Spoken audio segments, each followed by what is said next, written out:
Taong 2000, Makato, Aklan.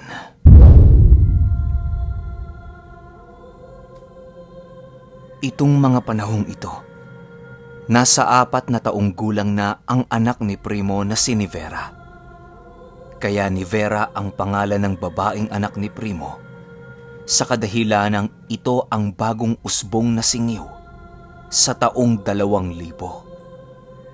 Napakataas ng ekspektasyon ni Primo sa kanyang anak habang ito ay lumalaki.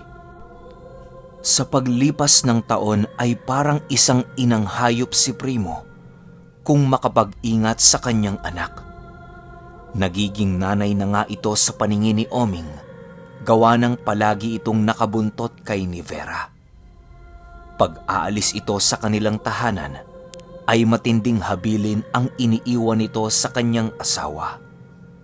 Lahat ng babala tungkol sa kayang gawin ng mga masasamang nilalang ay palaging ipinapaalala ni Primo kay Oming na parabang si Primo noon ay unti-unti nang nagbabago sa kung paano niya tratuhin itong si Oming. Nang mapansin ito ni Badong, agad naman siyang gumawa ng hakbang upang payuhan ang kanyang kaibigan. Dahil sa solido silang magkaibigan, kaya napakinggan ni Primo ang payo ni Badong sa kanya. Doon niya naisip na nasasaktan din ang kanyang asawa, kaya kailangan niyang bumawi dito. Kahit papaano ay nakakabawi naman si Primo sa kanyang asawa, kaya sila nagtagal hanggang sa pangkasalukuyang panahon. Sumapit ang unang Biyernes ng Hunyo. Hindi na muna pumasok si Primo sa kanyang pinagtatrabahuhan. Napakahalaga ng unang Biyernes para kay Primo upang mapakain ng mga dasal ang kanyang mga karga. Alam naman yun ni Oming dahil sa matagal na silang nagsasama nitong si Primo. Ming, ikaw na munang bahalang magluto ha? Magpapakain lang kami ng dasal ni Nivera. Dito lang kami sa silid. Kung may kailangan ka, pumasok ka lang. Wika ni Primo. Sige Primo, basta huwag mo munang tuturuan ng kung ano-ano si Nivera ha? Masyado pang bata yan. Wala namang problema kung pagpapasahan mo to ng iyong pamanang aral. Ang sakin lang naman turuan mo ito kapag tumungtong na siya sa tama niyang gulang. Paalala naman ni Oming. Tumangulang naman noon si Primo upang ipakita ang kanyang pagsang-ayon. Nivera anak, halika na. Panahon na upang makita mo ang ginagawa ng mga singiw sa unang Biyernes ng bawat buwan. Wika ni Primo sa kanyang anak. Dahil sa musmus pa lamang noon ang anak ni Primo, ay wala pa ito gaanong ideya sa kanyang sinasabi. Pero musmus pa lamang itong si Nivera, ay pinapamulat na ito ni Primo gaya ng pagpapamulat sa kanya ni Mamay Nitay. Sa pagpasok nila sa loob ng kanilang silid, ay doon na inumpisahan ni Primo ang kanyang ritual upang mapakain ng dasal ang mga kargang taglay niya. Inilatag niya ang mga ginintoang buhok sa papag ng kanilang bahay, katabi ng bertud ng demonyo. Naglagay din doon si Primo ng 7 itim na kandila at sinisindihan niya ito. Ang mga ginagamit niya sa pambabarang ay inilatag din ni Primo dahil sa partiyo ng kanyang ritual na gagawin. Hinayaan na lamang ni Primo si Nivera na maglaro habang siya ay nagpapakain ng mga dasal sa kanyang mga karga. Ang nais lang noon ni Primo ay isama si Nivera at wala itong planong turuan ang kanyang anak sa ganung mura nitong edad. Matapos makapagpakain ng dasal ni Primo sa kanyang mga karga, agad niya namang kinuha ang kanyang anak upang lumabas ng kanilang silid. Tumungo sila sa mesang kinaroroonan ni Oming upang kumain. Sumapit ang hapon noong mismong araw na yon. Tumungo ang mag-iina sa merkado upang bumili ng kanilang makakain.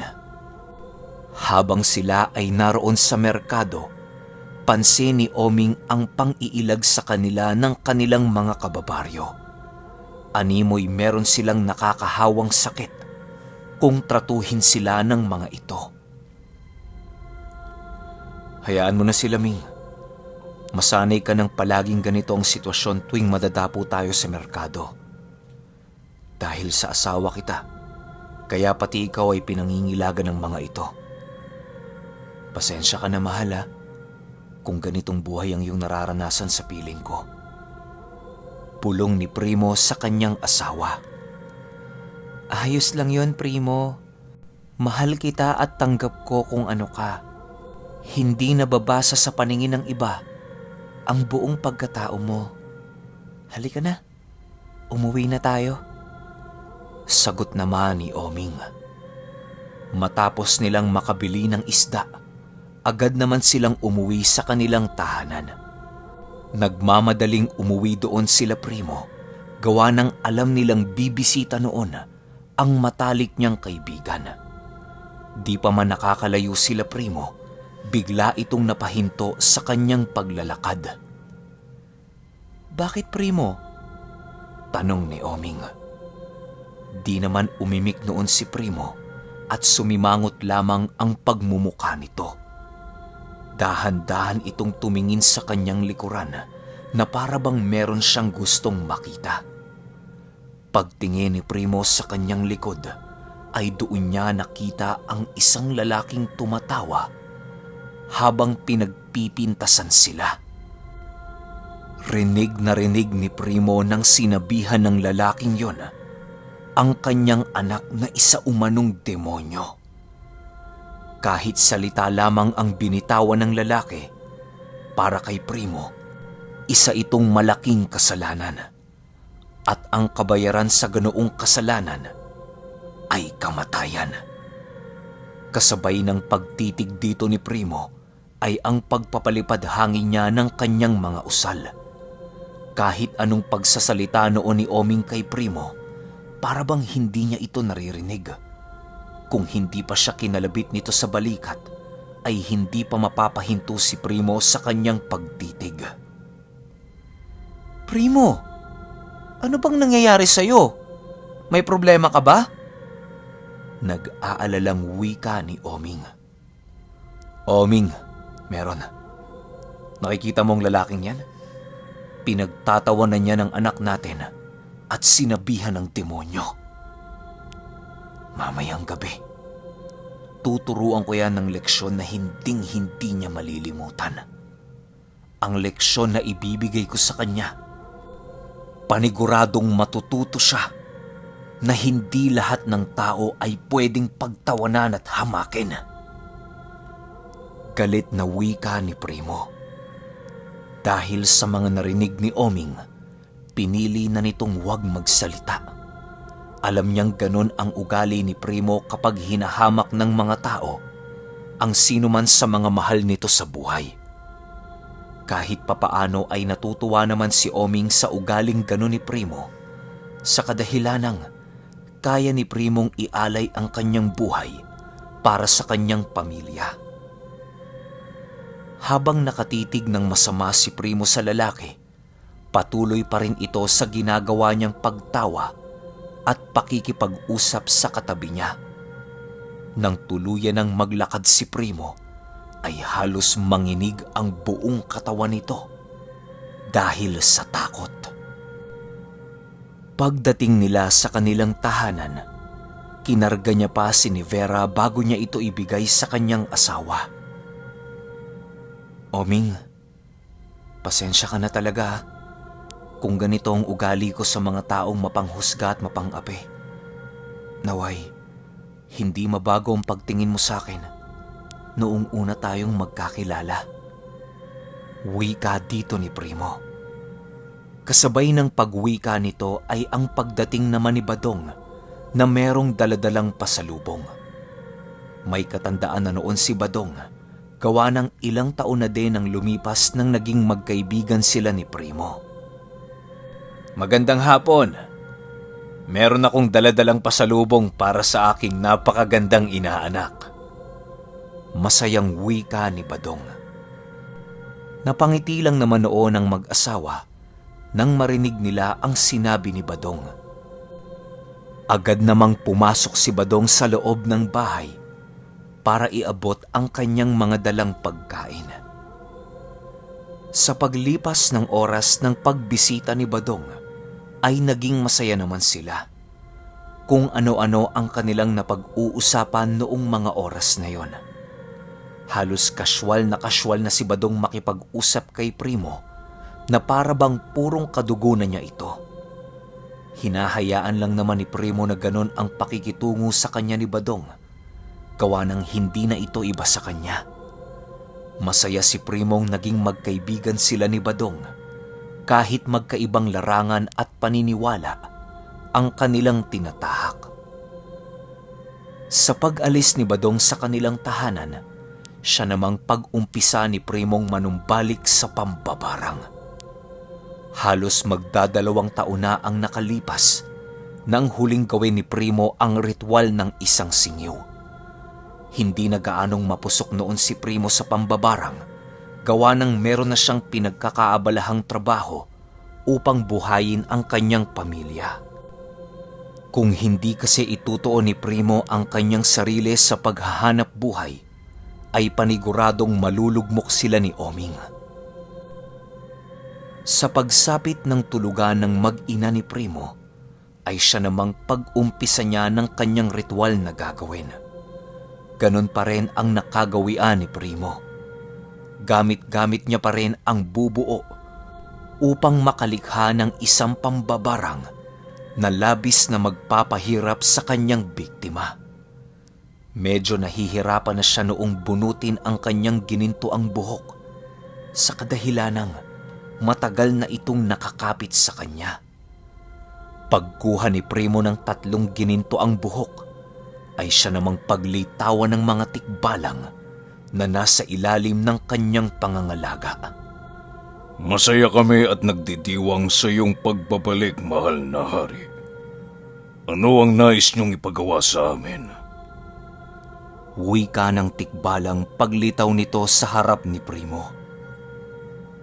Ganun pa rin naman. Baldahin niyo ang kaluluwa ng bibiktimahin ko ngayong gabi.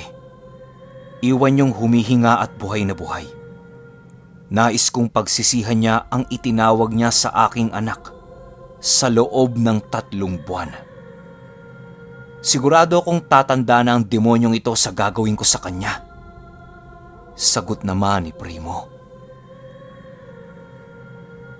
Nang marinig ito ng tikbalang ay yumukulang naman ito upang ipakita ang kanilang pagsang-ayon.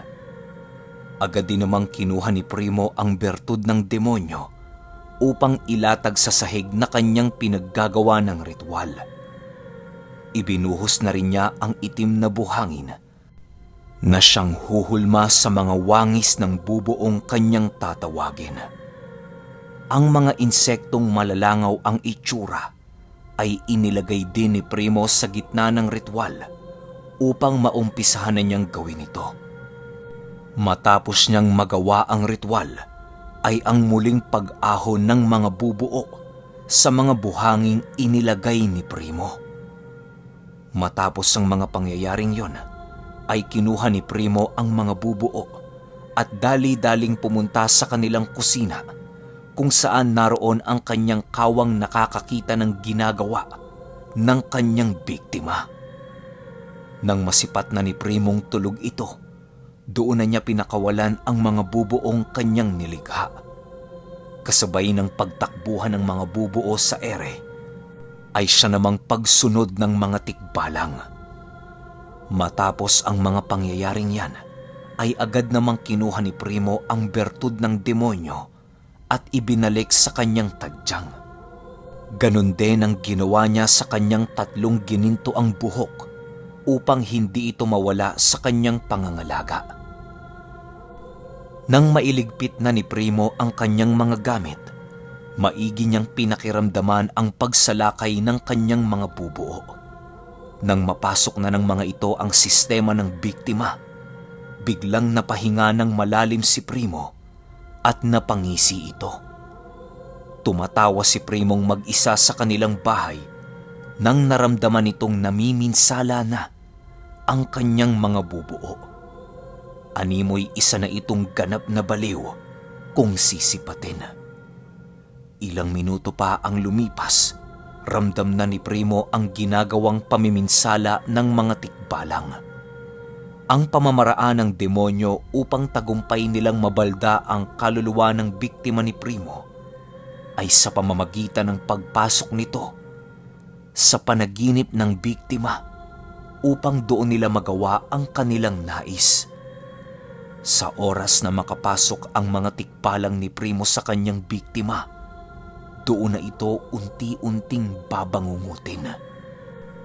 Hindi yon kagagawa ng batibat, bagkus ay kagagawan ito ng mga tikbalang.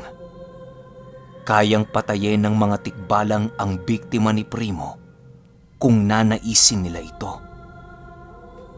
Sa pagpasok ng tikbalang sa panaginip ng biktima, ay agad naman nilang binalda ang kaluluwa nito.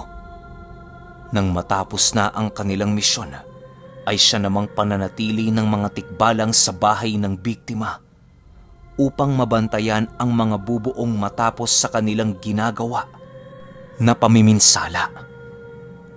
Sa paglipas ng gabi, nananatiling mulat si Primo. Patuloy siyang nagpapakawala ng mga usal sa hangin upang masiguradong namiminsala ang mga bubuong nasa katawan ng pinapahirapan niya. Maaari kasing ikamatay din ng biktima ang hindi pagkontrol ni Primo sa mga bubuo dahil sa kabagsikang taglay ng mga ito. Sa pagsapit ng umaga ay doon na napanatag si Primo dahil sa matagumpay niyang naisagawa ang kanyang pambabarang. Ang nais na lamang noon ni Primo ay maghintay sa oras ng paglabas ng kanyang mga insekto na itinanim dito. Upang makasiguro noon si Primo, pinili niyang magmasid sa merkado kung saan ito nagtatrabaho. Pagtingin niyang hindi nakakapagtrabaho ang lalaki, ay abot tenga ang pagngisi ni Primo.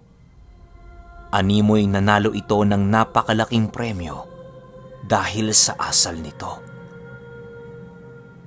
Makalipas ang ilang araw, ramdam na ni Primo ang labis na paghihirap ng lalaki.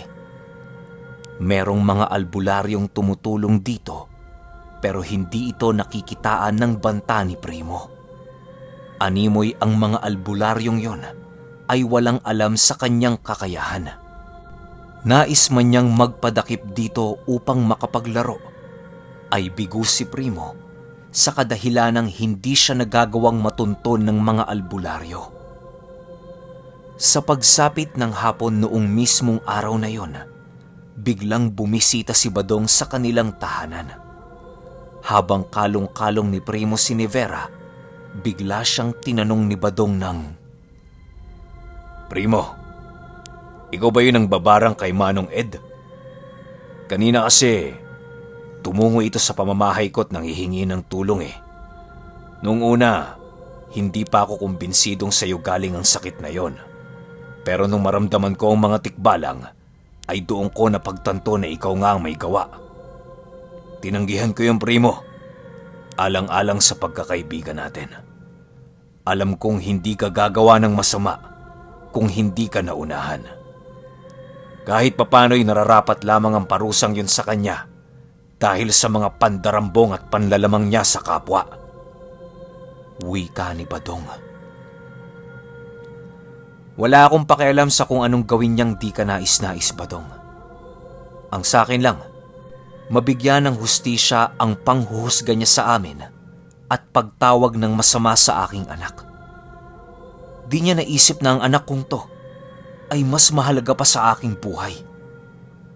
Hindi ako papayag na merong manakit kay Nevera o mang-insulto man lang.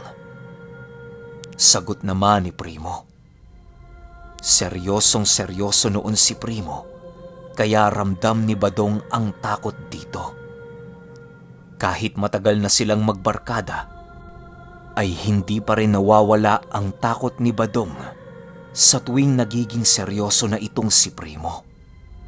Animoy isang demonyo ang kausap niya kapag galit ito. Sa paglipas ng linggo, patuloy pa ring tumutulong ang mga albularyo kay Manong Ed. Halos ibuhos na ng mga albularyo ang lahat ng kanilang alam, pero bigo ang mga ito sa pagtunton sa kinaroroonan ni Primo. Dahil sa walang ginagawa noon si Primo, kaya naisipan niyang magpahuli sa mga albularyo. Nang makapasok na si Primo sa katawan ni Manong Ed, ay tumatawa-tawa pa to. Rinig na rinig ni Primo ang pagsigaw ng albularyo nang mahuli siya ng mga ito. Habang siya ay tinatanong nito, patuloy lamang sa pagngisi itong si Primo. Kung ano-ano din ang sinasabi niya sa albularyo upang guluhin ang mga ito sa kanilang ginagawa. Nang masipat ni Primong nag-usal na ang albularyo ng isang sibat, ay doon na siya humagalpak ng pagtawa at nagwika ng, "Dalawa kaming masasaktan. Ang hawak mong sibat ay nakakasugat ng mga nilalang na merong bahid ng kasamaan. Itong taong to, napakaraming nagawang kasalanan. Kapag sinaksak mo ko niyan, mas pinabilis nyo lang ang pagkamatay ng walang kwentang taong inililigtas ninyo." Matapos makapagwika ni Primo, ay siya namang pag-alis niya sa katawan ni Mang Ed. Di na ipinagpatuloy ni Primo ang pakikipaglaro sa mga albularyo, gawa ng marami pa siyang gagawin noong araw na yon. Makalipas ang isang buwan, nabalitaan na lamang ni Primo na nagpakamatay itong si Mang Ed. Ayon sa mga kapamilya nito, ay sinaksak nito ang kanyang sarili nang makahanap ito ng tiyempo upang makakuha ng patalim. Tinanggap naman ito ng pamilya niya sa kadahilanang alam nilang hirap na ito sa kanyang karamdaman. Pagsapit ng kaparehong araw ng pagpapakawala ni Primo sa kanyang mga insekto, ay ang pagbabalik nito sa kanilang tahanan. Napakasaya ni Primo nang makita niyang buhay na buhay ang mga insektong nakapaloob sa mga bubuo. Agad niyang isinilid ang mga ito sa kawayan upang pagpahingahin ng mga ito. Sa susunod na kwento ay ang pagsasanay ni Primo sa kanyang anak na si Vera. Okay, yung susunod nating Primo, yun na yung finale. Yun lang. Salamat.